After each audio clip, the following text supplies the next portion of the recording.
행복한 교회 성도 여러분 안녕하세요. 금요 예배를 드립니다. 이제 내일 모레면 종료주일이고 그 다음 주면 부활주일입니다. 우리가 이 사순절 기간을 주님과 나와의 관계를 바르게 정립하고 주님 앞에 내놓을 것, 토해놓을 것, 모든 것을 다 토해놓고 주님과 나 사이의 모든 앙금을 제거하고 그리고 주님께서 내게 처음부터 주셨던 내가 주님을 나의 아버지라고 고백한 이후에 그때 내게 주신 그 처음 사랑을 회복하는 귀한 시간들이 되기를 바랍니다. 우리 찬양을 합니다. 여러분들이 너무나 잘 아시는 찬양이지요. 그러나 나 없는 것, 내게 없는 것, 다른 사람에게 있는 것이 내게는 없지만 내게 있는 것이 있다는 것이죠. 나 가진 재물 없으나 남이 가진 지식 없으나 남에게 있는 건강 있지 않으나 남이 없는 것 있으니 가진 재물 없으나 남이 가진 지식 없으나 남에게 있는 건강 있지 않으나 남이 없는 것 있으니 남이 모든 것 보았고 남이 듣지 못한 음성 들었고 남이 받지 못한 사랑 받았고 남이 모르는 것 깨달았네. 공평하신 하나님이 남이 나 없지만 공평하신 하나님이 남이 없는 것 갖게 하셨네. 아멘이죠. 아멘입니다. 하나님 말씀 고린도전서 7장 20절에서 24절 말씀입니다. 고린도전서 7장 20절에서 24절 말씀. 자, 제가 봉독합니다. 각 사람이 부르심을 받은 그 부르심 그대로 지내라.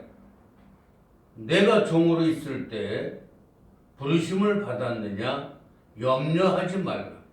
그러나 자유할 수 있거든 차라리 사용하라. 주 안에서 부르심을 받은 자는 종이라도 주께 속한 자유자요. 또한 이와 같이 자유자로 있을 때 부르심을 받은 자는 그리스도의 종이니라. 너희는 값으로 사신 것이니 사람들의 종이 되지 말라. 형제들아, 각각 부르심을 받은 그대로 하나님과 함께 거하라. 아멘. 능하신 하나님 감사합니다. 오늘도 하나님의 은혜 가운데 말씀 속에서 다른 사람들처럼 많은 것을 가지지 못하고 많은 것을 배우지 못하고 많은 것을 소유하지 못하고 많은 지식이 내게는 없지만 그러나 내게 주신 하나님의 은혜가 그들에게 없어도 제게 있다는 것이죠. 하나님 감사합니다. 우리는 그 믿음으로 그 감사함으로 하나님을 섬기는 귀한 은혜의 자녀들이 되게 하여 주옵소서. 예수님 이름으로 기도드리옵나이다. 아멘. 아멘. 그렇습니다. 지금 현재 내게 있는 것으로, 지금 현재 내게 처한 것으로, 내 형편으로 자족하며 감사하며 살아가는 저와 여러분이 되기를 바랍니다. 뇌성마비 장애인으로 영감이 넘치는 시로 많은 사람들을 감동케 한 송명희 시인의 나라는 제목으로 지은 시입니다. 나 가진 재물 없으나, 나 남이 가진 지식 없으나, 나 남이 있는 건강 있지 않으나, 나 남이 없는 것 있으니, 나 남이 못 본 것 보았고, 나 남이 듣지 못한 음성 들었고, 나 남이 받지 못한 사랑받았고, 나 남이 모르는 것 깨달았으니 공평하신 하나님이 나 가진 것, 나 모르는 것, 나 없는 것 갖게 하셨네. 이겁니다. 여러분 인정하십니까?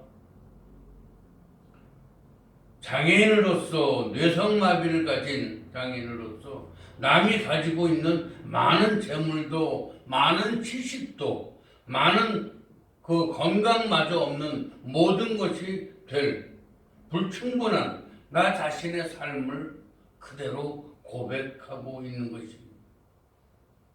자신의 처지에 대해서 얼마든지 불평할 수 있고 원망할 수 있는 그런 여건이지만 그 송명희 시인은 하나도 불평하거나 원망하지 않습니다.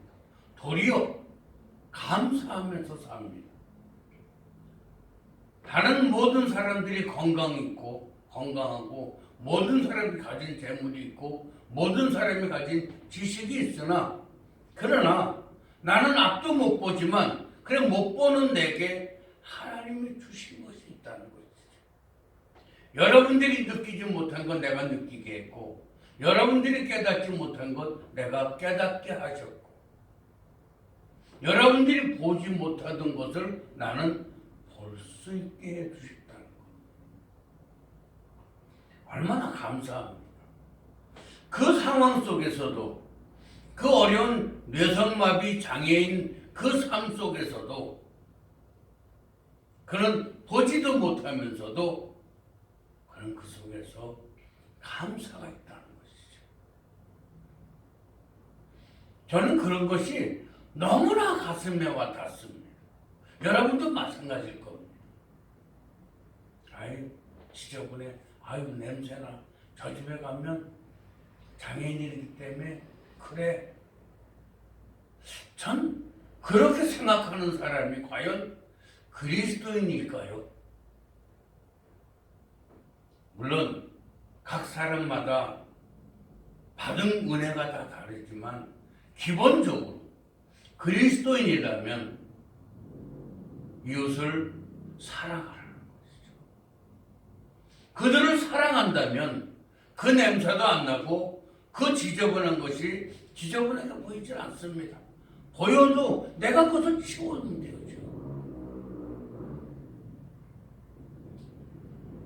자신의 처지에 대해서 얼마든지 불평하고 원망할 수 있지만 그는 불평, 원망하지 않았습니다.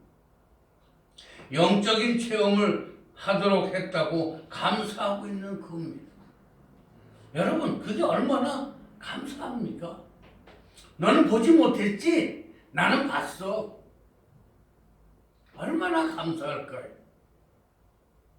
사람의 욕망은 끝이 없습니다. 가도 가도 끝도 없습니다. 가져도 끝도 없습니다.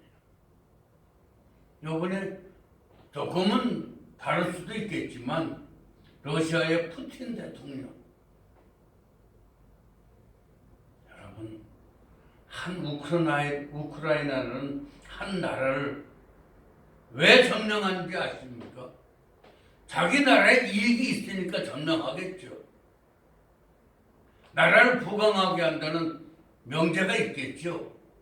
그러나 수많은 인간들을, 사람들을 팔 자르고 죽여가지고 그 엄청난 살인을 하면서 나라를 부강하게 한다고요? 저는 그런 나라보다 우리나라가 훨씬 좋습니다. 땅덩어리가 조그맣고 더더군다나 분단된 국가지만 그러나 세계에서 인정받는 나라가 되지 않았습니까?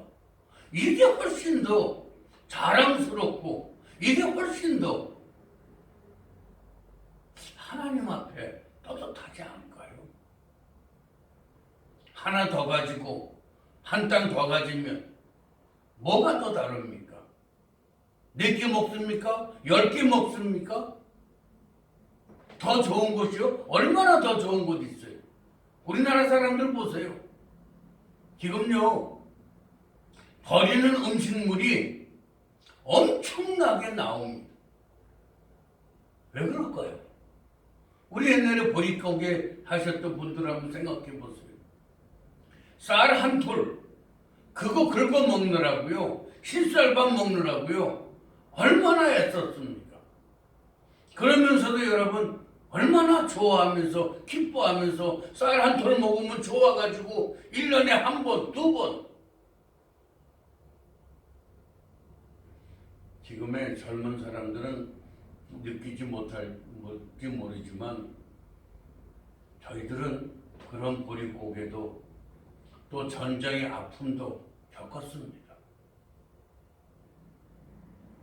지금 젊은이들은 평화 속에서 살았기 때문에 그런 걸 경험해보지 못했기 때문에 인정할 수는 없을지 모르지만 그러나 이건 어른들의 잘못이에요. 그 아이들이 자라면서 왜 이런 전쟁이 있었는지, 이 전쟁이 왜 나쁜지 등등을 가르쳐야 할 의무가 있지요. 이스라엘의 부모들은 자녀가 낳으면 어릴 때부터 그들에게 성경을 가르칩니다. 그래서 그들은 본국에서 싸움이 나면, 전쟁이 일어나면 그들은 학교, 직장, 사업을 다 내놓고 본국으로 돌아간답니다. 이번에 우크라이나 국민들 보세요. 그 젊은 학생들이 전부 다 자기 본국으로 전쟁터로 가지 않습니까? 전 그거 보니까 가슴이 뭉클해서 눈물이 나더라고요. 자기 나라를 위해서 자기 생명을 붙잡고 가는 사람들, 그거 아닌가요? 하나님의 나라를 위해서 하나님의 백성들끼리 서로 헐뜯고 서로 이간질시키고 이건 그리스도인이 아니에요. 정말 그리스도인은 사랑하는 거예요. 저들을 함께 어울릴 수 있어야 되고 함께 껴안을 수 있어야 되고 함께 합성할 수 있어야 됩니다. 그게 사랑입니다. 우리 그리스도인들은 하나님께서 내 삶의 주인이신 그러한 삶을 인정하는 사람들입니다. 뿐만 아니라 하나님께서 나의 생명과 삶과 모든 환경을 주관하시는 분이다. 그것을 믿는 사람들이 바로 그리스도인입니다. 하나님께서는 우리의 피를 아시고 구하는 것을 주시겠다고 했습니다. 그래서 성도는 자신의 삶에 대해서 만족하며 감사할 수 있어야 됩니다. 디모데전서 6장 8절에 우리가 먹을 것과 입을 것이 있은즉 족한 줄로 알 것이나. 히브리서 13장 5절에 돈을 사랑치 말고 있는 바를 족한 줄로 알라.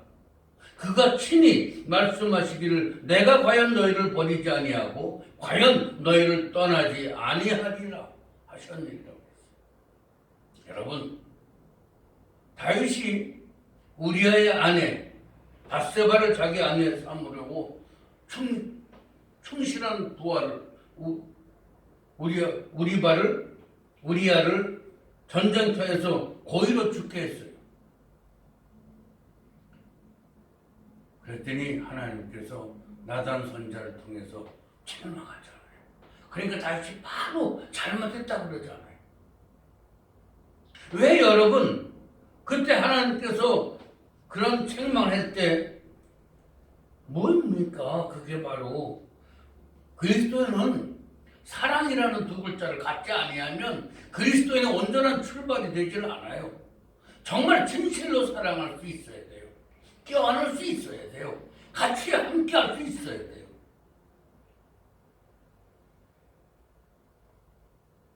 하나님께서 우리를 부르시고 하나님의 자녀로 삼으셨을 때 미래에 발전될 것을 예상하시고 부르신 것이 아닙니다. 지금의 모습, 지금의 환경, 지금의 처지 있는 그대로를 부르셨습니다. 그래서 나머지 모든 것들은 부르신 주님께서 책임을 지시고 관리하시겠다는 것입니다. 그러니까 우리는 뭘 합니까? 오늘 제가 머리를 깎는데 그 원장님이 이발하시는 분이 이런 말을 합니다. 아유, 우리 아들이 중3인데 제대하겠다고. 엄마는 그냥 있으면 좋겠는데 지금 나와도 밖에 얼마나 어려운데 어떻게 하면 좋을지 모르겠다고. 발을 동동동동 굴러요. 그래서 제가 그랬어요. 뭘 그렇게 염려하세요? 그냥 하나님 앞에 기도하세요. 그에게 가장 걸맞는 일을 열어지게 해달라고. 만약에 그가 제대하는 것이 아니라고 한다면 하나님은 그를 제대하지 않게 합니다. 그리고 그가 제대해서 그에게 올바른 일이 하나님께서 예비하신 일이 있다면 그는 제대하고 그 일을 할 것입니다. 걱정하지 마세요. 단 하나, 하나님의 약속의 말씀을 믿고 기도하세요. 아유, 목사님 요새 기도가 안 돼요. 아유, 기도를 좀 밤새고 해야 되는데. 여러분, 믿지 않는 기도를 밤새고 하면 뭐합니까? 그거 다 허사입니다. 단 한마디 기도하더라도 그 믿고 간구하는 기도가 바로 그대로 되는 것입니다.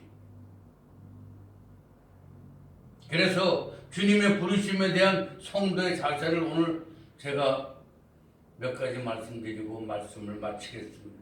첫째는 지금 있는 그대로가 가장 좋습니다. 20절과 24절에 보면 각 사람이 부르심을 받은 그 부르심 그대로 지내라. 24절에 형제들아 각각 부르심을 받은 그대로 하나님과 함께 거하라. 이 말씀이 뭡니까? 우리를 하나님의 백성으로 부르실 때의 환경과 상황과 형편 그대로 하나님과 동행하라는 겁니다. 더도 덜도 아닙니다. 있는 그대로 하나님과 동행하다가 우리에게 부족한 것이 있고 우리가 모르는 것이 있으면 깨닫게 하시고 채워주신다는 얘기입니다. 할렐루야. 그것을 믿어야만 됩니다. 그러면 하나님 한 번만 불러도 하나님이 지금 내가 무엇을 원하는지를 알고 계십니다. 무엇을 간구할 것인가를 알고 계시다는 거예요. 그러면 우리가 하나님 한 번 부르기만 해도 하나님이 응답하십니다. 아멘. 믿지 못하고 하니까 하나님의 응답이 더디 있는 것입니다.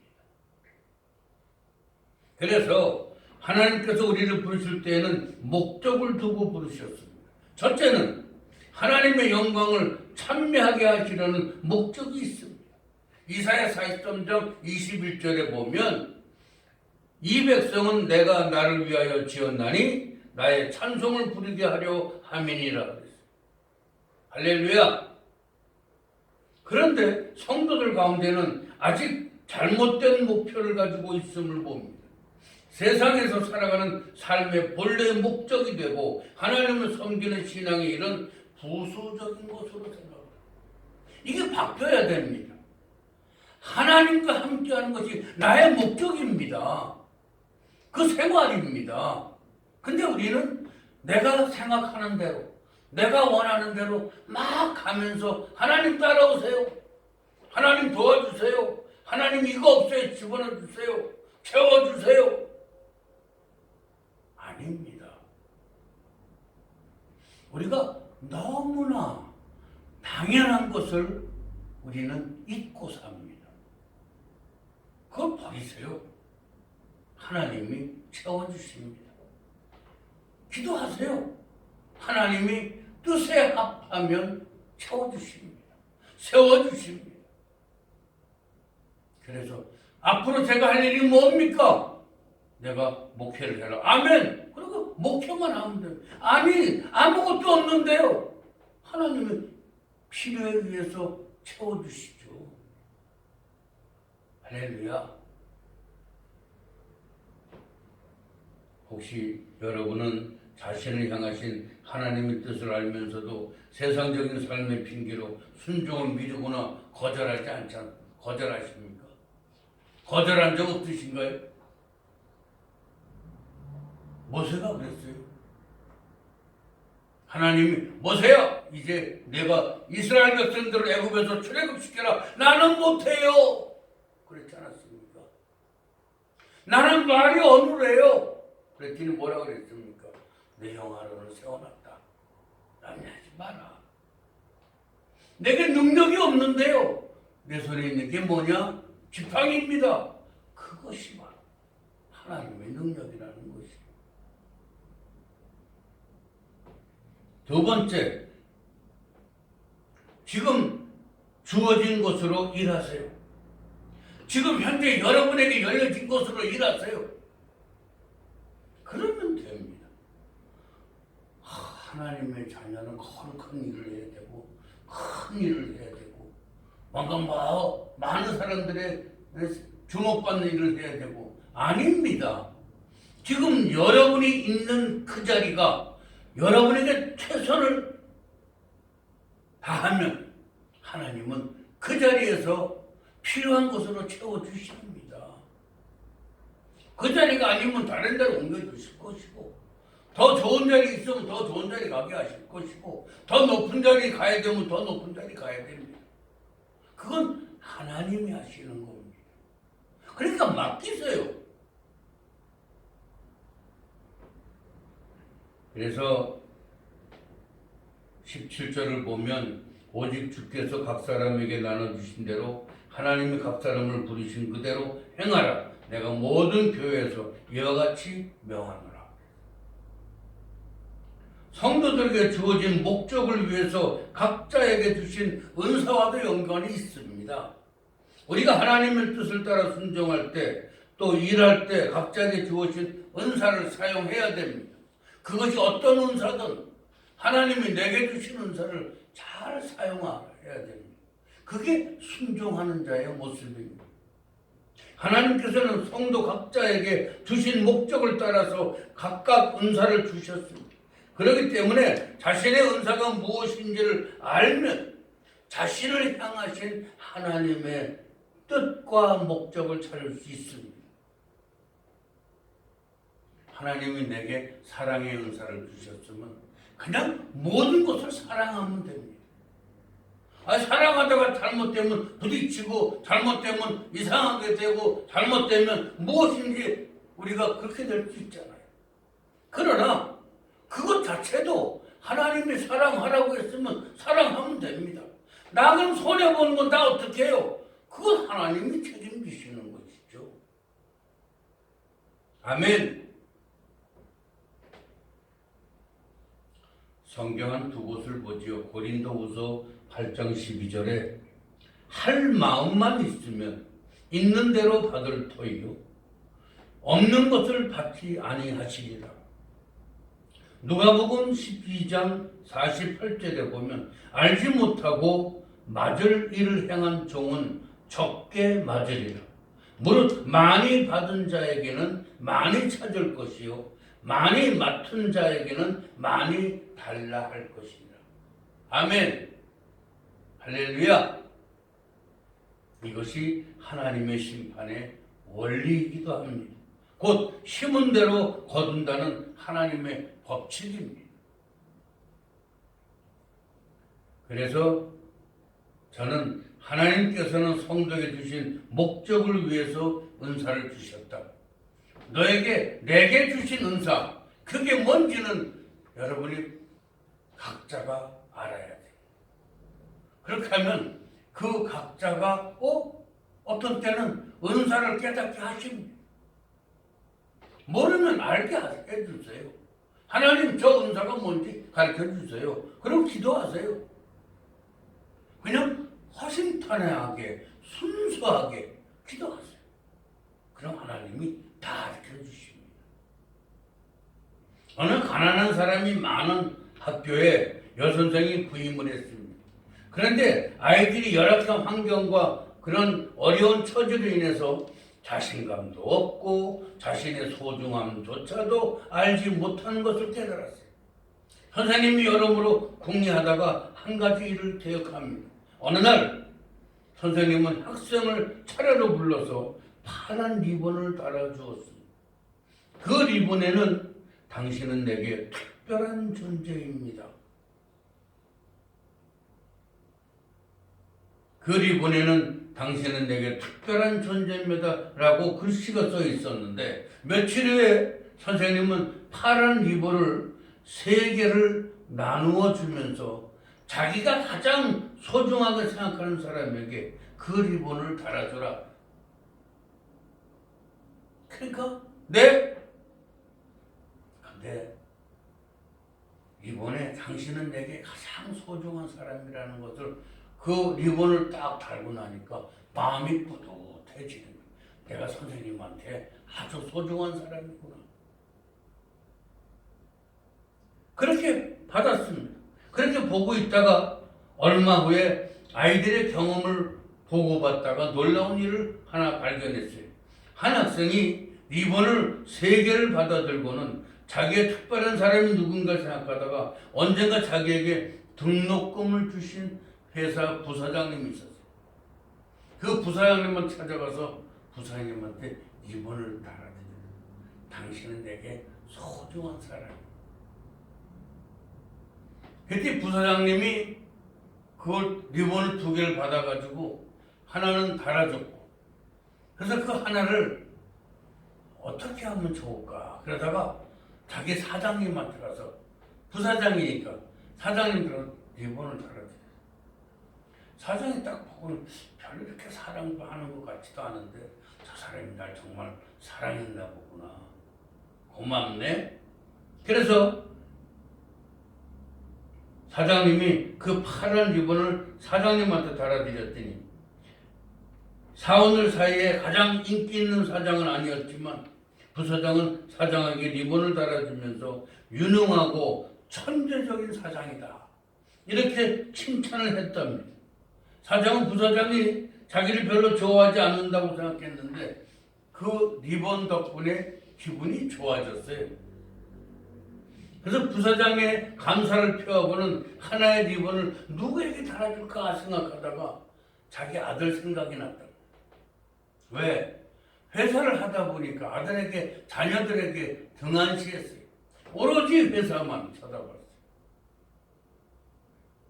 사실 저도 이 말씀을 준비하면서 찔리더라고요. 제가 목사가 되고 교회를 개척하고 할 때 자녀들보다는 성도님들에게 그저 뭐라고 해도 그냥 그 성도님들만 쫓아다녔어요. 목사님, 아유 요새 아주 뭐 맛있는 거 이거 했는데 맛있더라고요. 그러면 가서 피자를 사도 10판을 사가지고 각 집부터 하나씩 보내. 수박을 사도 갖다가 주고. 목사님 보일러 고장났어요. 그럼 쫓아가서 보일러 고쳐주고. 그게 제게 아주 최대의 기쁨이었어요. 그러니까 민아하고 민호한테는요 신경을 안 썼어요. 아빠 먹으면 알아서 해. 다 얘기했어요. 근데 이제 와서 보니까 아이들한테 미안하더라고. 미안한 민호한테 해준 게 없어요. 학교 갈 때 알아서 가. 등록금 없는데 하나님이 주셔야 되잖아. 하나님이 주실 거야. 물론 하나님이 주셨어요. 그래서 다 졸업하고 갔지만 부모로서 자식한테 줘야 될 사랑을 별로 주지를 못했어요. 오늘 본문에 그 아이도 마찬가지예요. 그 사장이 아들에게 미안하더래. 그래서 그 아들이 이랬답니다. 사장님이 집에 도착하자마자 아들을 불러놓고 자신이 얼마나 아들을 사랑하는지, 그리고 그 아들이 얼마나 자기에게 특별하고 소중한 사람인지, 그리고 솔직하게 그동안 관심을 가지지 못한 점을 사과했답니다. 근데 갑자기 아들이 막 울더래요. 한참 울던 아들이 사실은 오늘 밤에 자살하려고 결심하고 준비하고 있었는데 이제는 자살할 필요가 없어졌다라고 고백하더랍니다. 이에 놀란 아버지는 아들을 껴안고 한참 울었다고 합니다. 자, 여기서 성도 각자에게 주어진 은사가 별것 아닌 것처럼 여겨지더라도 사람을 살릴 수 있는 능력임을 알아야 합니다. 그 한 선생이 자포자기하고 힘들어하는 아이들에게 나는 내게 소중한 사람이라는 것을 그 리본 하나가 그 하잘것없는 보잘것없는